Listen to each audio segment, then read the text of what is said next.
Hey guys, BJ the Brave back with some more Warpforge content, and I thought I'd just do a quick video, short video today, just to basically talk about the alliances, which has obviously landed.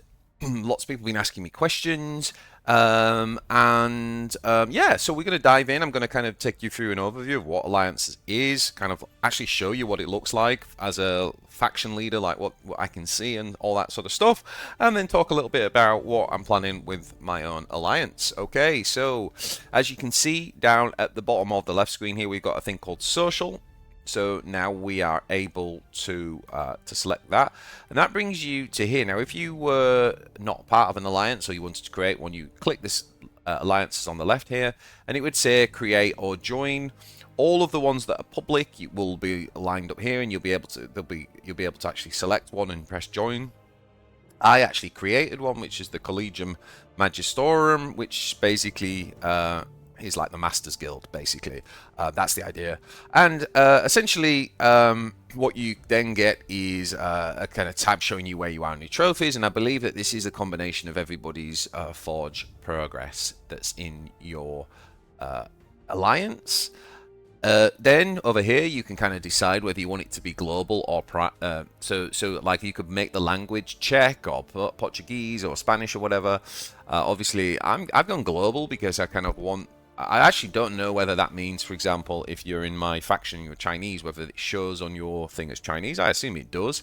I'm not sure what that means for chat and translation and stuff though. I'm not really sure how the global thing works, but my idea was I just wanted it to be open to people regardless of like language and stuff. I have actually gone private. Now, when I first launched this, I actually had it as open. I didn't really realize this, and so I had loads of people just come and join the guild. So apologies if I have kicked you from the horrible term that they've given that, by the way. But we are only allowed 20 people in an alliance, so apologies if you were in there. I didn't mean for it to be open. I always intended it to be invite only. So if you want to set up your own alliance and you want to invite people, make sure you select private here so that people can't just basically join without willy-nilly. Okay, so then you can see sort of down below here, these are the people that are in my alliance, and you can kind of like select someone. So like Cube Captain, for example, I can select him and I can promote him or I can demote him.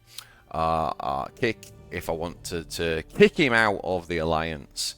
Maybe he's been lazy, not pulling his weight, not played enough games. I don't know. I'm not really sure, but yeah, that's basically what that would do. I can also challenge him directly in here if we wanted to play friendlies and stuff. And I can click on his profile, so if I wanted to go, yeah, so how is he doing? Like, what is his highest forge level? Who's his main warlord again? All that type of stuff. The stuff you see usually in the profile. So that's basically it. You can add a description. I've yet to kind of fill out mine a little bit, but you can kind of add a description. You can see already that mine's currently full at 20 out of 20. Basically what I'm doing with mine is I have a YouTube channel obviously, and I have guild wardens who are paying to support the channel, and I kind of promised back then that I would sort of reward that a little bit by saying that they would get priority dibs on joining the alliance. So definitely got a number of people who are in here from that, so big shout out to everyone for supporting the YouTube channel. Really appreciate all of that.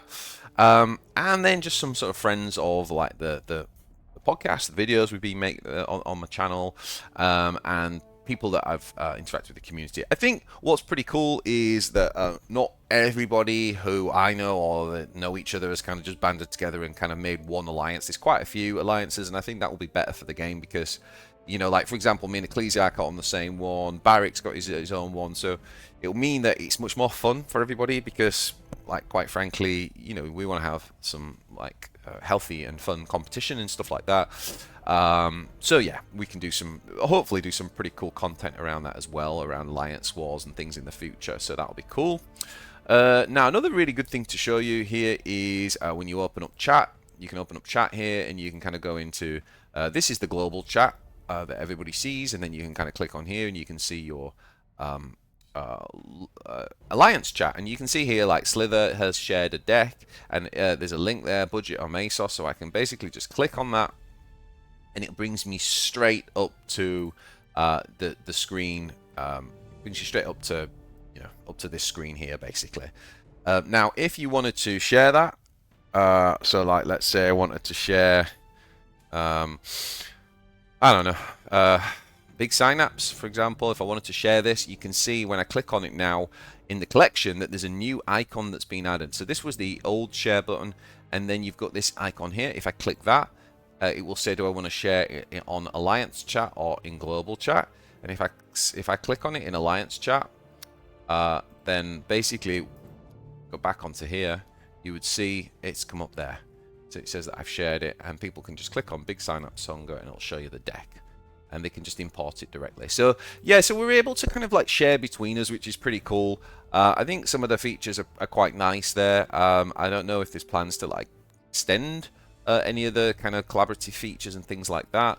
At the minute, we don't have anything to fight for as an alliance. There's no kind of like current kind of goals or objectives or rewards or any of that stuff. But obviously, all that stuff's going to come. It's just been launched, literally. So quite nice to see the infrastructure. I think it's already generated a bit of energy.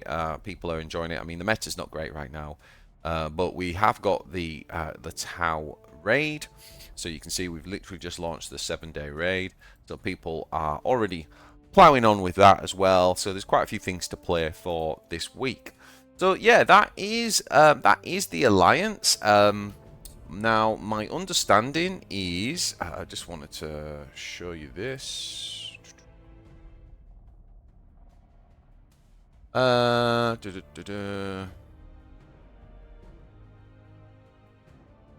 in terms of future stuff to do with the alliance, we have got, apart from the in-game chat room, there's going to be collective challenges. As I said, they're not here yet, but they are definitely going to be coming. There is an alliance leaderboard as well. So if I go on to play and go on to multiplayer, you'll see it says leaderboard here. If I click on leaderboard, and now as well as the normal leaderboard, you can actually see, by the way, underneath the name now, the alliance that they're part of, which is pretty cool.